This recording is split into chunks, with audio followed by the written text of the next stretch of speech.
Во тема на денот вечерва, како што најавив, разговарам со директорот на Македонскиот центар за меѓународна соработка Александар Крджаловски. Крджаловски, добро вечер и благодарам што сте со нас. Добро вечер, честитки да гледачите за празниците.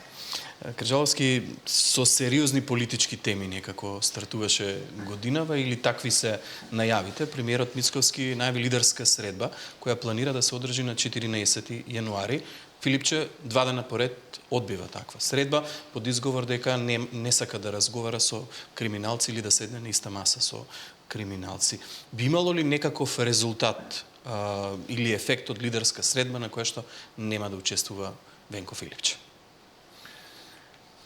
Па да почнем од последното, веројатно не многу, пошто сепак тоа е најбитното и во поразвиените демократија редовната пракса на средба на премиерот со лидерот на опозицијата, дури некаде се и законски решени тие работи, да дури еднаш неделно да се среќаваат, или тоа да се прави преку пратенички прашања кои кај нас се еднаш месечно, например во Британија се еднаш неделно, и лидерот на опозицијата има 6 прашања директно до премиерот да постави како примери на поразвиени демократии. За жал, кај нас се уште и после сите овие години сме далеко од тоа и нивото на комуникација и од, би рекол, од едните и од другите не доликува, особено и во ваков празничен период, некако продолжува на ист начин да се одвива политичката дебата, ако воопшто може така да се нарече. А со толку обвинувања за корупција, барем една кривична пријава да видовме, ќе може ќе тргнеше работа, за која двете партии се залагаат наводно за борба против корупцијата, ќе зборуваме подоцна, не е баш така. Апсолутно. Која е главната причина за одбивањето од страна на Филипче според вас? Дали е тоа што не сака да седне на маса со криминалци како што обвинува, или главна пречка е идејата за разговарање за укинување на техничка влада?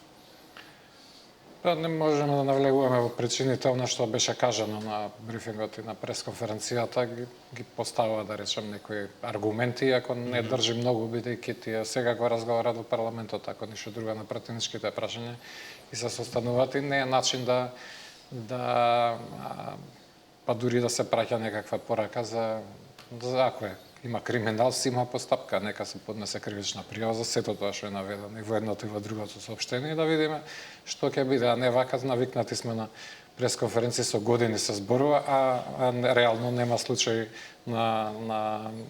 во правосудството и во обвинителството, многу случаи, секоја година се помалку од 100, а бројките за корупција кажуваат огромна, како да речем, огромен притисок на корупција секој трети граѓанин. Така да не гледам поента да не се среќава, да не се зборува, па и во ваква форма. Се критикуваше формата на лидерска средба како не баш стандарден дел од демократските практики. Во парламентот треба да се зборува, ама нема зошто да не се зборува. На крајштата и многу од работите, па и пржинската влада, така се договори на крајот на крајштата. За самата пржинска влада веќе подолго време имаше расправа дека е време да се укине. Но веројатно кога се на власт не им одговара да има пржинска влада, кога се во опозиција нешто поинако.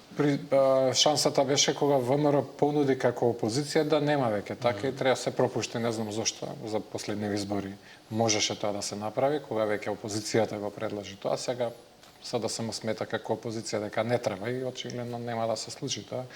Иако, како што рече премиерот, може да го направат, меѓутоа повеќето работи, посебно поврзани со изборите, а пржинската влада е главно за поврзана со предизборниот процес, се прават сепак со консензус и мислам дека ќе се почитува тоа, но сепак треба да се разговара. Мислите дека Мицковски не би влегол во таков ризик да ја укинува пржинската влада без согласност од Филипче? Па мислам дека не, генерално нема потреба.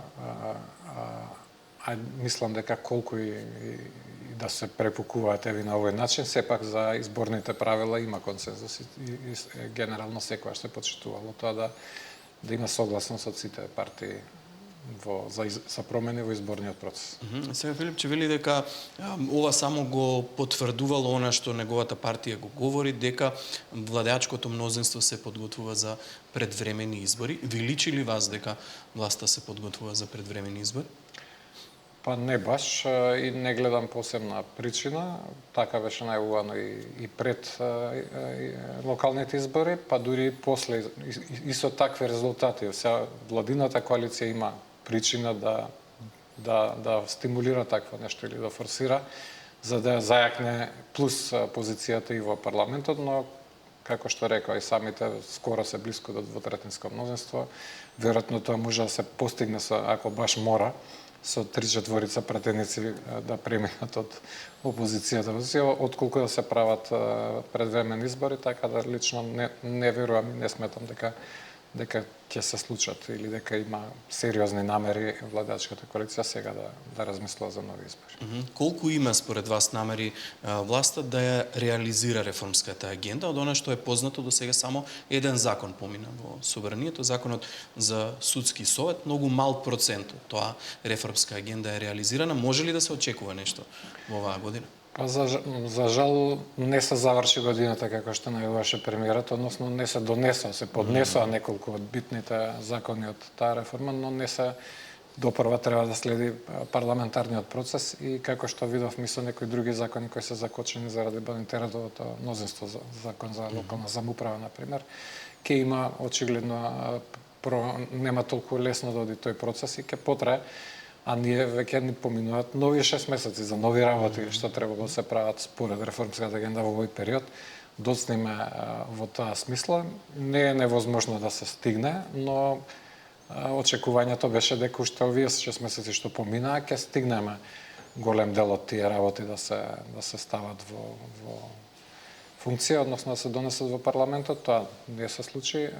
Ќе видиме колку ќе се забрза, особено ако се оствари ова стравување дека ќе се оди на предвремени избори. Се надевам нема тоа да се случи, дека целиот напор ќе биде токму на реформската агенда и на некој начин демонстрација на оваа влада дека и покрај никаквото придвижување на работите во однос на Бугарија и прашањата кои се спорни таму, дека барем сето друго што е поврзано со евроинтеграциите ќе се спроведува.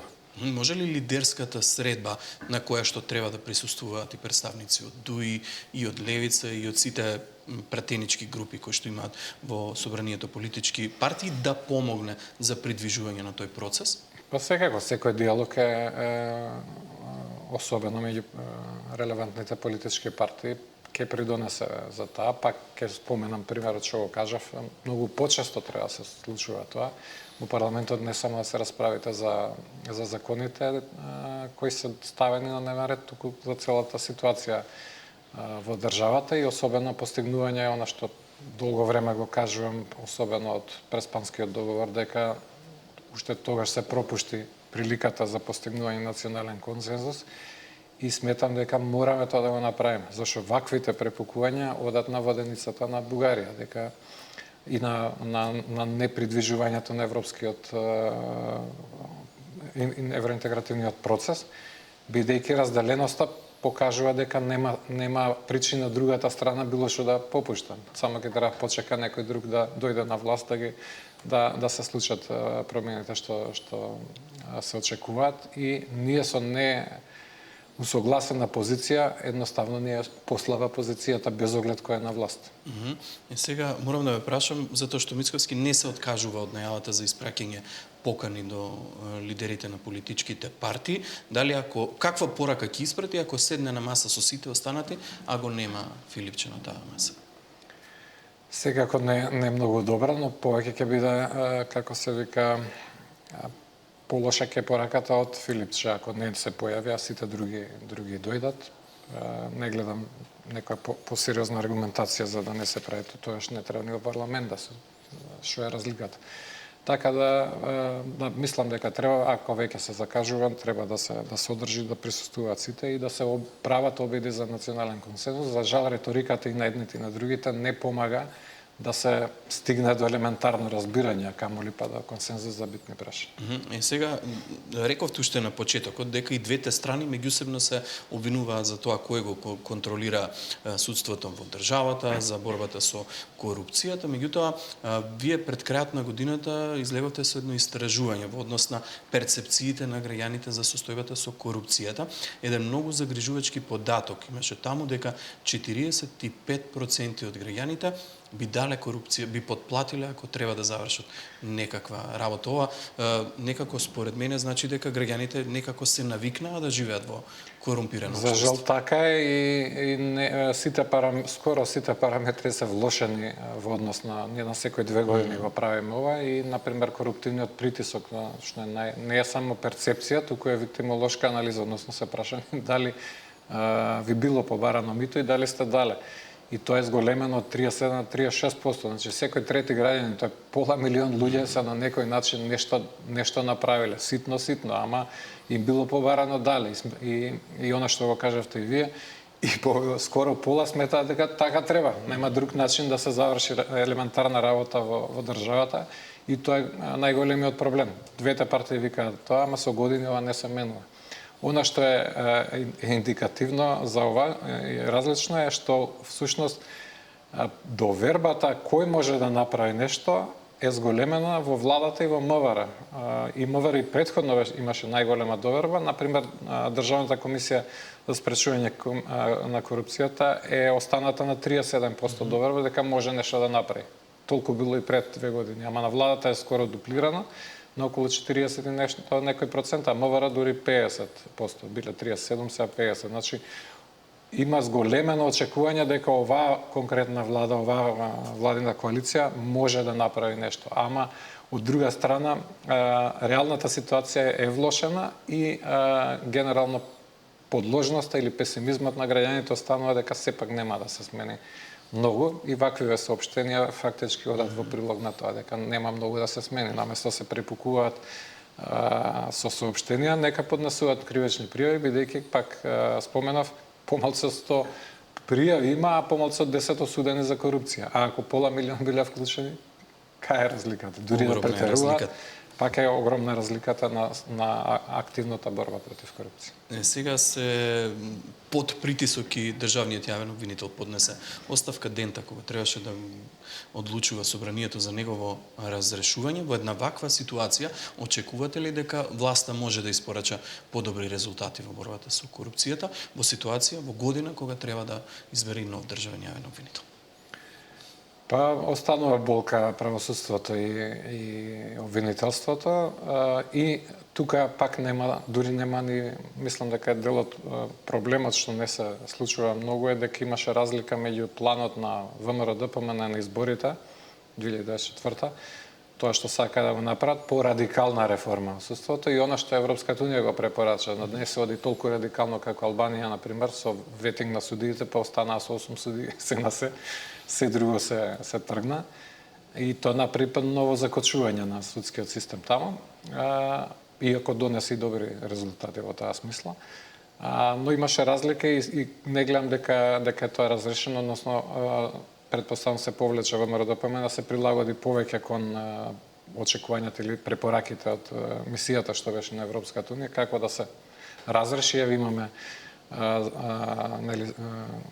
закони од таа област, вклучително кривичниот законник, кој пак, како што обвини лидерот на опозицијата, пак има одредби кои не се целосно. Значи, или ќе го правиме кој што треба, или да не го правиме воопшто. Пола од работите што се прифатени, окей, ама дел од работите што се препорачани, зошто да не се вклучат кога веќе се прави темелна реформа. Додуше и КБЦ и СДСМ, бидејќи во нивно време се донесат тие кривични измените во кривичниот законник за застарат побрзо постапките, така да немаат многу право да мислам секако имаат право да коментираат, ама треба да се осврнати зашто се направи тоа во 23-та година, која е главната забелешка од Европската унија. Така да има доста работа. ето уште една причина да се зборува и да се постигне консензус како тоа да се направи и да се тргне во решавање. Да се тргне напред. Сега го оставив последно затоа што впечатокот е дека европските интеграции се некако на последно место во приоритетите за владата. Таков е впечатокот во јавноста. Што може да очекуваме во годината пред нас во однос на европските интеграции? Филипче денеска кажа јасен став, вели дека треба да се усвојат уставните измени. ВМРО ДПМН е некако започна лоша политика со Бугарија. Очекувате ли нешто да се промени?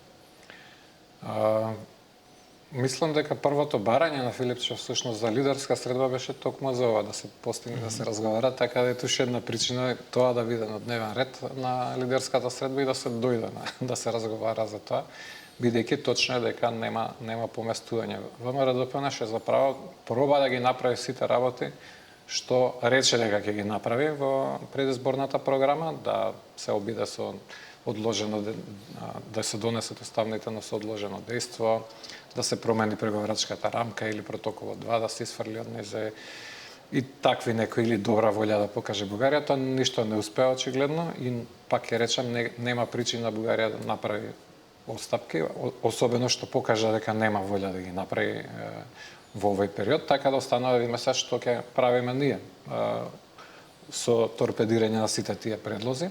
И пак ќе речем мора да има консензус, зашто ако настапи ВМРО ДПМН на седни позиции, ама ја СДСМ со други, Бугарија ќе рече договорете се, па после ќе може да разговарам. И за жал нема да има поместување. У секој случај мора ние да тераме реформската агенда, тоа е независно од пристапниот процес, односно од уставните измени, дали ќе се донесуваат или не, тоа мора да се тера, односно ние да си ја напишуваме домашната работа, за да не добиеме кец за други работи, како што веќе добивме минатиот извештај на ЕУ и од наместо 75 милиони евра добивме само 16. Така да тие работи барем не треба да се спорни и треба да си го фатат, да фатат динамиката и нормалниот тек и да го искористиме тој план за раст и реформска агенда. Да, прилично јасни се работите. Крджаловски, благодарам многу за гостување. Благодарам.